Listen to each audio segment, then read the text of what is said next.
We've talked a lot about the different wineries within Carmel, and you've mentioned the name Yatir a few times, and I think many of our viewers might know Yatir because people have heard a lot about the Yatir forest. But I think you said that there's something you want to tell us a little bit about Yatir. Why don't you go ahead and tell us about the Yatir Winery? Yatir Winery was founded in 2000.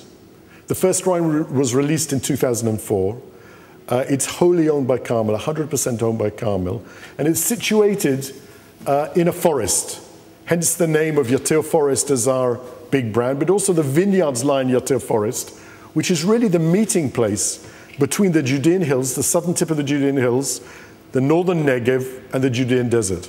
So it's a very unique microclimate, high altitude. It's up to 2,700 feet above sea level, so it's comparatively cool there. And it produces the most wonderful wines from a terroir surrounded by this forest.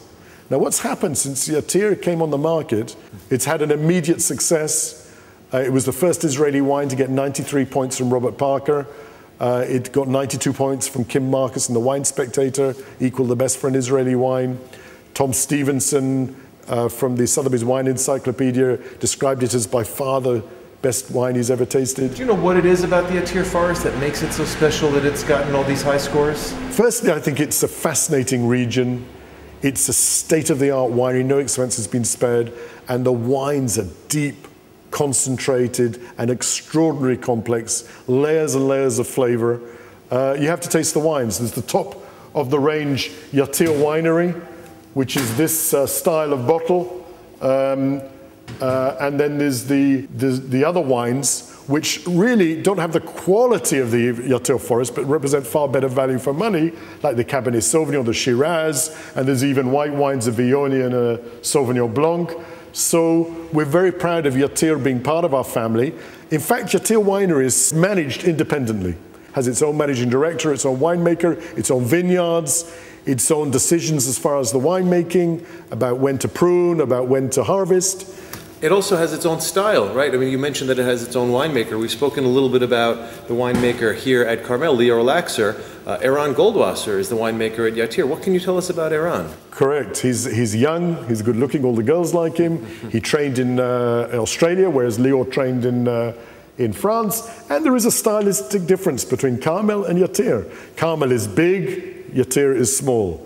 Carmel's main top wines come from the Upper Galilee. Yatir comes from the northern Negev or the southern Judean hills. Carmel's winemaker was trained in France. Yatir's winemaker, Eran Goldwasser, was trained in Australia. So there's lots of stylistic differences. It's fun for us as a winery to have two premium labels that are such high quality as Carmel and Yatir. And Yatir, for 5 years in a row now, since between 2003 and 2007, has received 90 plus points from Parker, which is beginning to get a certain consistency, which is, you know. So you speak about how Yatir is wholly owned by Carmel, but they do represent two very different styles, and in fact there are many people out there that might not have even known that Yatir had any affiliation whatsoever with Carmel. That's right. All the investment is Carmel. But apart from that, the management is Yatir, the decisions are Yatir's, but Carmel does do the marketing, the distribution, the export, so we're involved at the beginning of the process and at the end of the process, but otherwise it's an individual winery. What you're saying is guys like you are really the brains behind all the magic happening down at Yatir. I wish.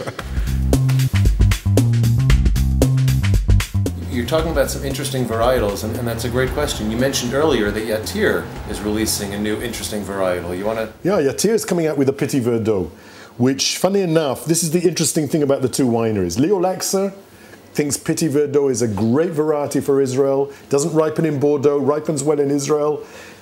It's part of the blend of the limited edition, even more than Merlot. But he will never make a varietal Petit Verdot. He doesn't think it's got the complexity and the variety. Even though it's a very good blending component. Eran Goldwasser, independent winery, different terroir, different worldview, has decided to release a Petit Verdot, which for him is strong, black, tannic, a big wine, and Yatir is a southern winery, so it's in the south of Israel, so it's going to be a very interesting value to us, and it's fun for marketeers to have the two views, the different style of wines. Petit Verdot, it's interesting. Petit Verdot is actually in both of these blends, isn't it? Yes. Petit Verdot is not a Mediterranean variety, but Leo Laxer said it ought to be. This wine was inspired by the harvest of 2006, a very hot harvest. It wasn't a particularly great harvest, and he noticed that certain varieties cope better in the hot climate than others, and amongst those were what we call the Mediterranean varieties and Petit Verdot. So if Petit Verdot isn't a Mediterranean variety, it ought to be. Probably should be. Really interesting. Well, terrific. I think all of you out there are really going to have to check out some of these special wines, and you can check out some of the varietal wines as well. They really do run the gamut of interesting wines, and I wish you were here to enjoy this with us. Thanks a lot.